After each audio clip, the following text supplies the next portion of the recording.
Sızma ilə bağlı olan videonun davamıdır.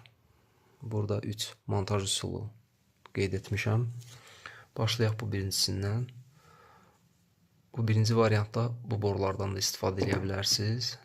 Həmçinin metal plast borulardan da istifadə edə bilərsiniz. Fərz eləyək ki, bu isti yaxud soyuq su da ola bilər, fərq etmir. Daxil olur hamamın daxil hissəsinə. Burada üslük vasitəsilə bölünür. Bir hissəsi götürək ki, gəlir moydadır hissəsinə. Buradan qalxır yuxarıya. Bir birləşmə də burada. Buradan isə xətt davam edir. Yenə bir üçlük burada. Buradan davam edir duşa. Və bir birləşmə bu hissədə. Və davam edir öz xəttinə.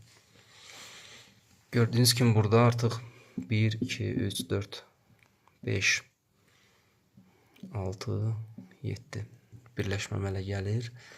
Və bayaq sadaldığım texnoloji incəliklərə nəzər yetirməsəz, bunların hər biri artıq potensial sızma nöqtəsi hesab edilir. Keçək ikinci varianta.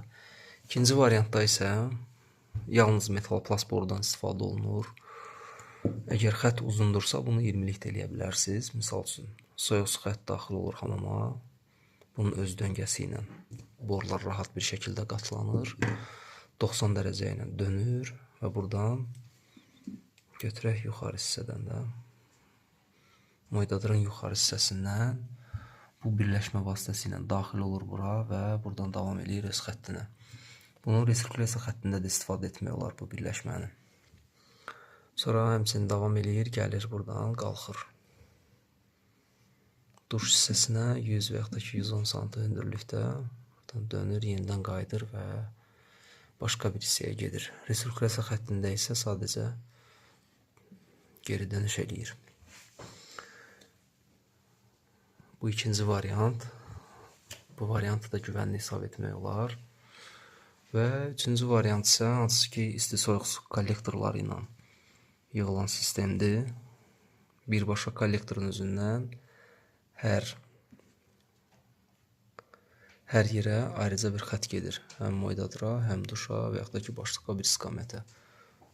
Burada da gördüyünüz kimi heç bir hissəyə birləşmə düşmür və mənim fikrimcə yeni başlayan ustalar üçün xüsusilə bu montaj metodundan istifadə eləmək ən doğru variantdır.